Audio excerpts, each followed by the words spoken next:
Dallas Cowboys gonna make history. I guess there's only one thing left to do.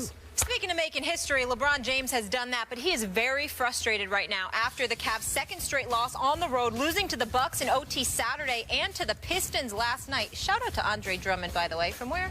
UConn. Ballin'. The defeat, exactly, brought Cleveland's record to 8-3, still good enough for the top spot in the East, but also not at the same level as the 12-0 Warriors. Here's LeBron after the game. We haven't done anything. We didn't win anything. We lost. We lost in the finals, you know, so that's enough motivation for myself. And I think we need to understand that, like, we lost in the finals. We didn't win, you know, and the team that beat us looks more hungry than we are, you know, so it shouldn't be that way. The Cavs are not as hungry as the defending champs. Stephen A., do you like that LeBron voiced that? Absolutely. First of all, he has the authority, the cachet, the credentials, the knowledge. He puts in the work. He's a superstar in this league. He's religiously either the top or one of the top 2 players in the world, and he's a 2-time champion. He has earned the right to say that. More importantly, he's absolutely 1,000% correct. But it's a product of what you have available to you. Kevin Love, I don't care how decent he's looked, skipping, averaging 17 points a game this year. He's shooting what from the field? 40% from the field? I mean, he's got to do better than that. You got J.R. Smith. He's up and down. We all know that. Mo Williams has been an asset to this franchise. Tristan Thompson missing training camp had something to do with the level of cohesiveness that they're still trying to capture. And again, you have to look at it from the perspective that the Eastern Conference is not as challenging as the West, and they know it.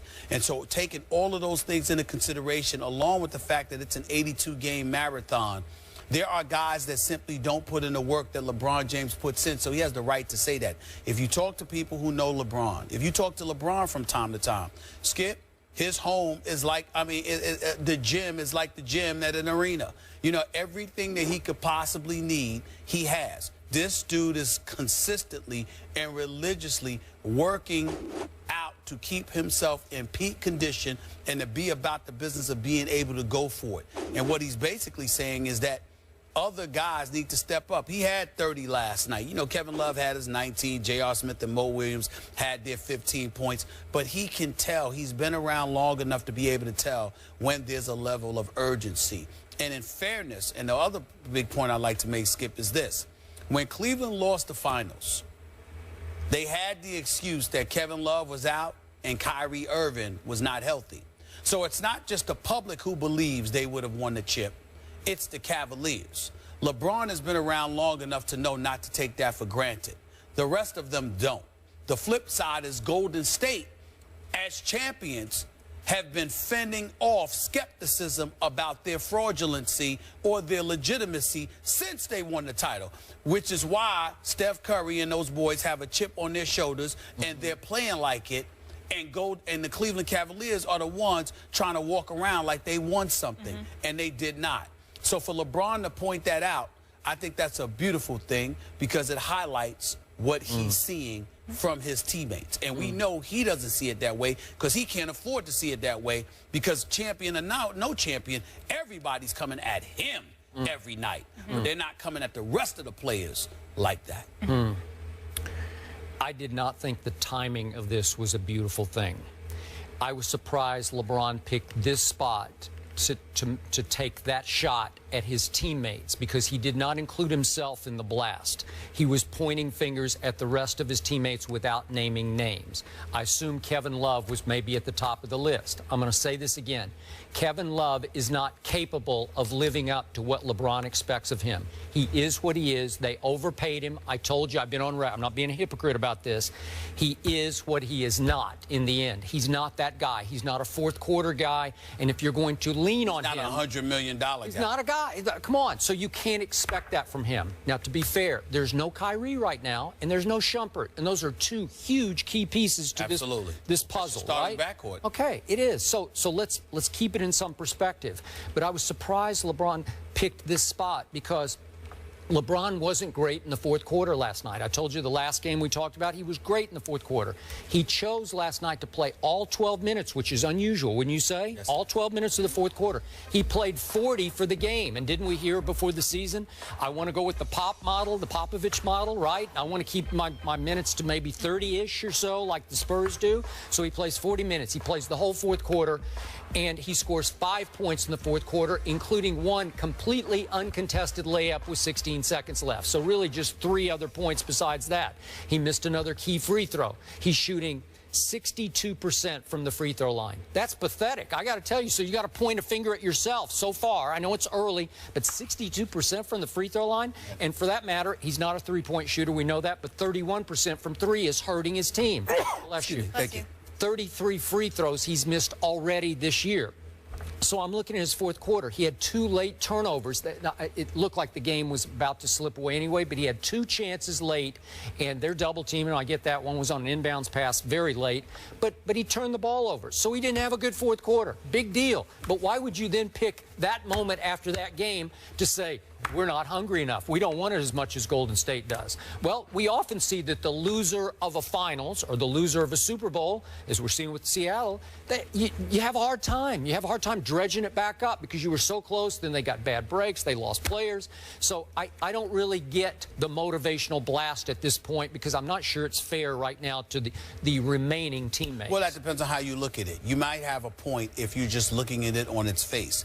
If you're delving deeper and you surmise that what he's seeing from the rest of his teammates is an absence of urgency, thereby putting a heavier load on him than he wants to carry, maybe, then that's a different argument. Because, again, if you're going to point to the 12 minutes that he played and a lack of productivity, because they were minus 11 with him on the floor in the fourth quarter, yep. Okay, if you're going to point to the fact that he played those 12 minutes and you're going to point to the performance, why not also take a moment to point to why he may have felt the need to play those 12 minutes in the fourth quarter?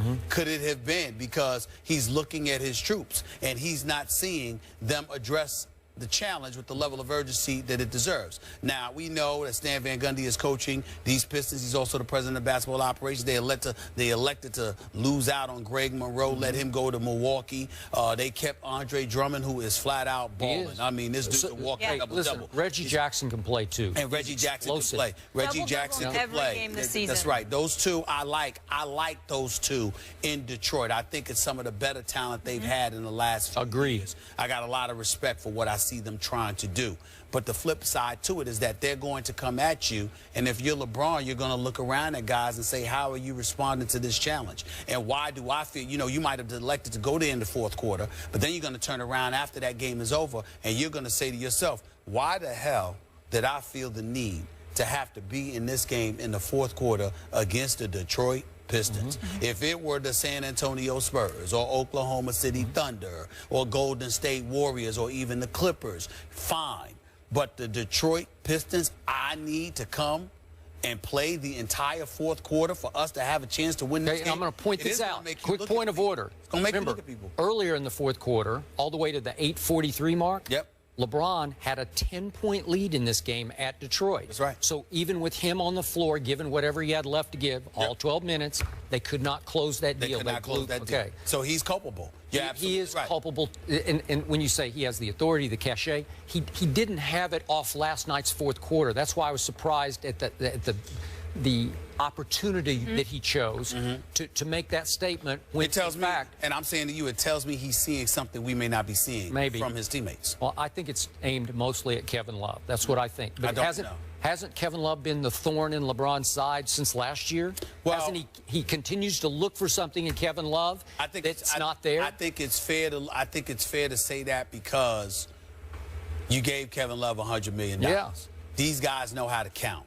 And at the end of the day, if you're getting paid that money, I need more from you than 17 points or 19 points. I need more than an average performance from you. I actually need you to do something to the point where I don't need to do much because you got this from time to time, so I don't have to take it. Okay, and last quick point about Golden State, which LeBron does not point out.